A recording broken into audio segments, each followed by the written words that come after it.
من الشیطان الرجیم بسم اللہ الرحمن الرحیم اللہم صلی علی سیدنا و مولانا محمد وعلی آلہ وصحبہ وبارک وسلم۔ حضرت خواجہ حبیب اجمی طریقت کے بہادر، شریعت کے کامل، حضرت حبیب اجمی ایک بلند ہمت اور قابل قدر بزرگ تھے۔ اہل زمانہ ان کی قدر و منزلت بہت زیادہ تھی۔ ان کی توبہ کی ابتدا حضرت خواجہ حسن بصری کی دست مبارک پہ ہوئی۔ پہلے آپ سود کھاتے تھے اور فسق و فجور میں مبتلا تھے۔ اللہ جل شانہ نے ان کو توبہ کی توفیق عطا فرمائی اور آپ راہ راست پہ آئے۔ علم اور معاملات کا بیشتر حصہ حضرت خواجہ حسن بصری سے حاصل کیا۔ ان کی زبان فارسی تھی اور عربی سے نابلد تھے۔ اللہ جل شانہ نے ان کو بہت سی کرامات سے مخصوص کیا تھا۔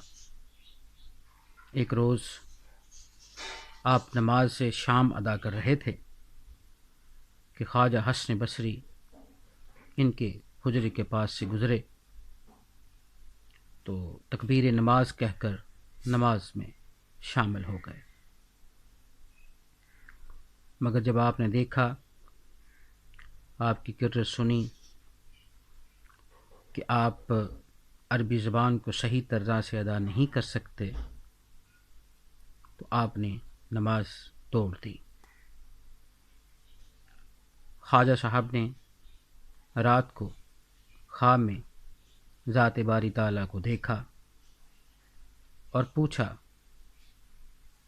الہ العالمین تیری رضا کس چیز میں ہے؟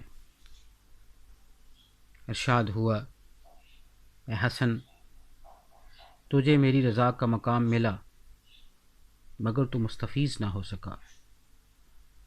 اگر کل رات تو حبیب کے پیچھے نماز ادا کر لیتا تو اس کی صحت نیت تجھے عبادت کی حقیقت سے آشنا کر دیتی اور میں تجھ سے راضی ہو جاتا۔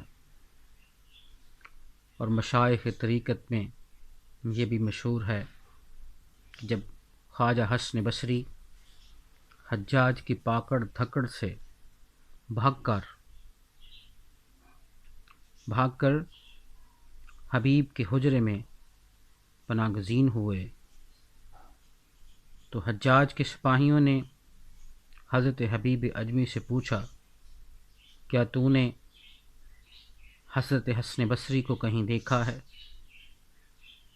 تو حضرت حبیب اجمی نے جواب دیا، دیکھا ہے، وہ میرے حجرے میں بند ہیں۔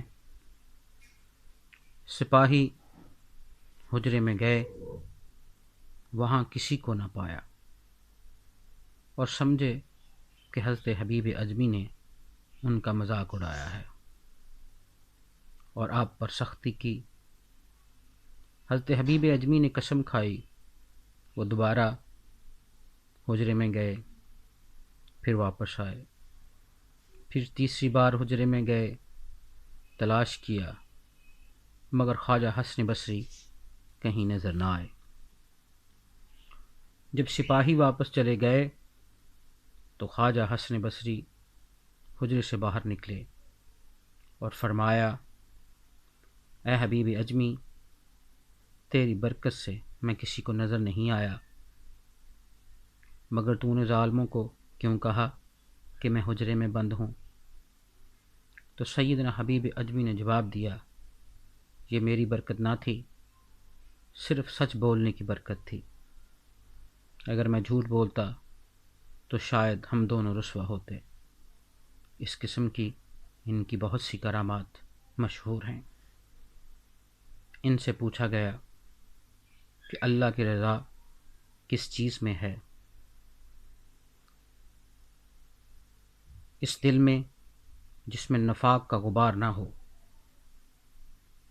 نفاق ملاپ کا دشمن ہے، رضا ملاپ پہ مظہر ہے۔ محبت کو نفاق سے قطعاً کوئی تعلق نہیں۔ محبت کا مقام رضا ہے۔ رضا دوستوں کی صفت ہے اور نفاق دشمنوں کی۔ یہ بڑی اہم بات ہے، اور تمام توفیق اور طاقت اللہ جل شانہ کی طرف سے ہے۔